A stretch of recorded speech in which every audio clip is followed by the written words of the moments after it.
In this video, I'm going to be guiding us on everything you need to know about starting a jewelry rental business.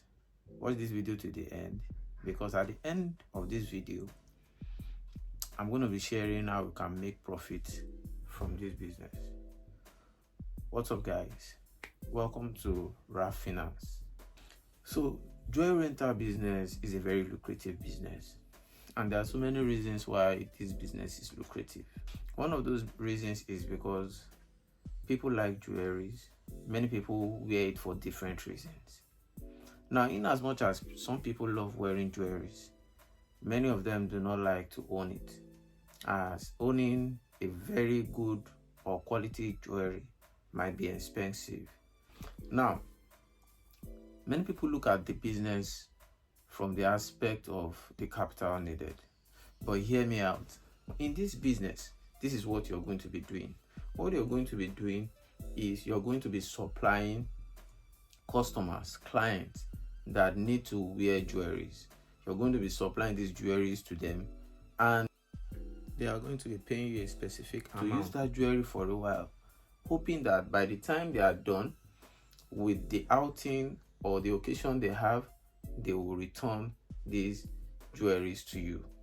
This is simply what rental jewelry business is all about. Now let's go into how to start a jewelry rental business. Now, if you're really serious about starting a jewelry rental business, one of the first things you should consider is writing a business plan.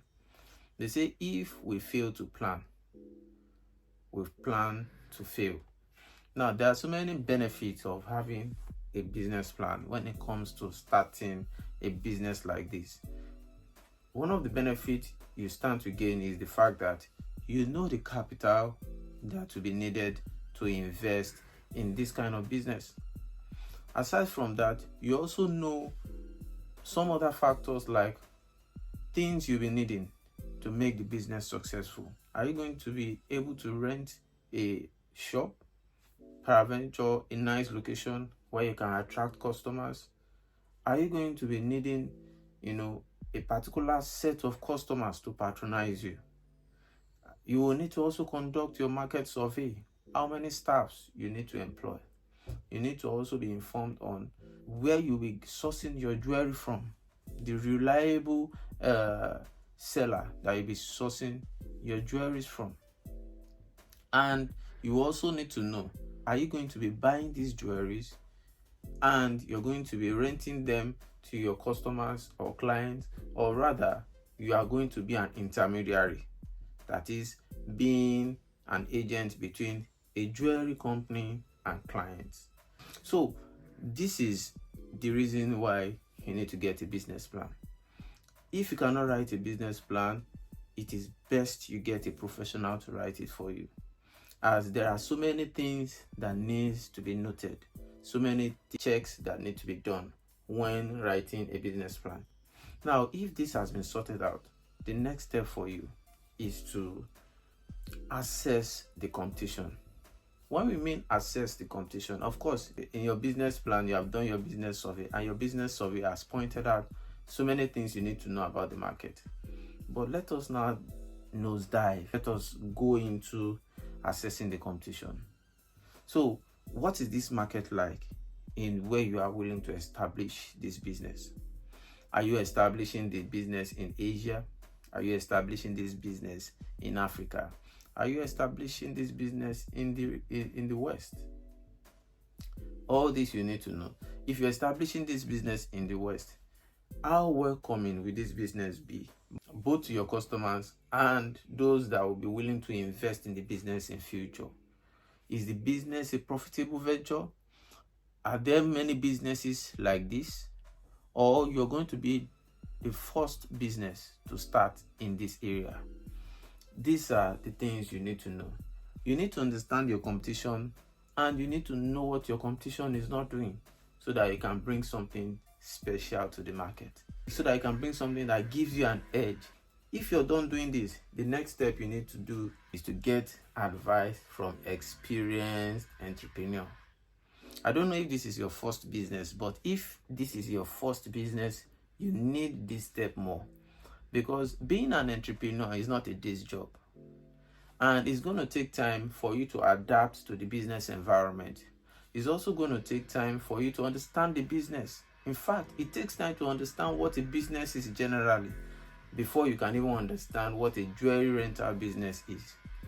Now, you need to get advice from other entrepreneurs. You need to know how a business is being run.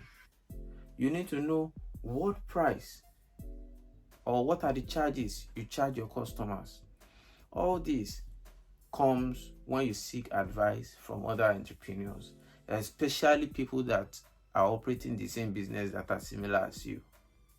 Now, are you starting the business from home, or you have an official location?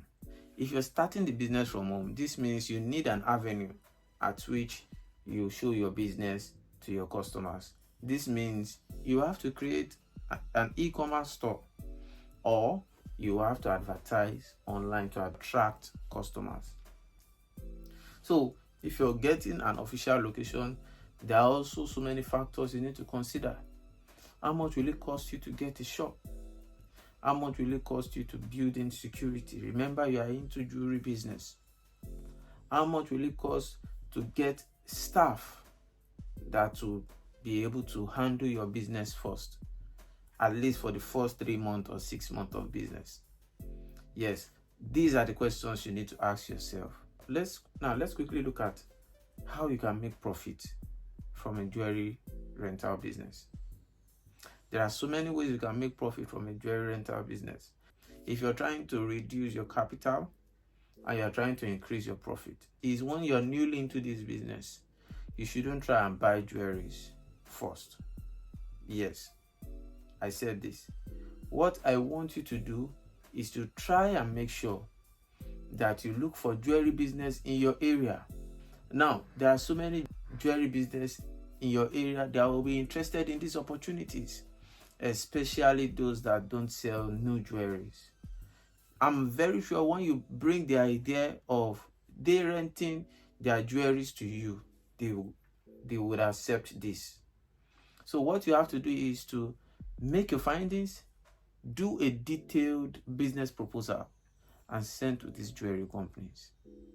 Now, if 2 or 3 or even at least one of them accept this proposal, you can take photographs of these jewelries, use them to create an online store where customers can come, rent your jewelries, pay for these jewelries, you get these jewelries delivered to them, and after the use of the jewelries, they return them to you. Aside from that, if you want to be the one solely in charge of your business and you want to buy the jewelries, here's my own advice. You should try to get a store that you trust their jewelries. After getting this store, discuss with the owner of the store and ask them where they get their jewelries from. If they are willing to share this with you, remember, do not work on your own. As regards this step, make sure you have a professional with you. This professional is somebody that knows jewelries and is able to recognize quality jewelries. Now, when you're able to meet these sellers, make sure you strike a good bargain with them. After striking a good bargain with them, make sure that all goods that you buy from them are delivered in good conditions. Let's look at the capital required to start a jewelry rental business. A jewelry rental business is a capital intensive business. In fact, you need to be fully loaded. For those of us that don't understand what I mean by loaded, it means that you need to have enough capital before you can start this kind of business. So how do you get capital to start this kind of business? I would say there are different ways. Number 1, you can self-fund your jewelry business. Number 2, you can get family and friends to invest in the business. Lastly, you can seek investors in various fields that will be willing to invest in the business. I hope I answered every question needed about this business. Please ask me questions as much as you like, especially if I didn't talk about some aspect that you needed me to talk about. Don't forget also, please like, share, and subscribe. Thank you very much. I'll see you in the next one. Bye.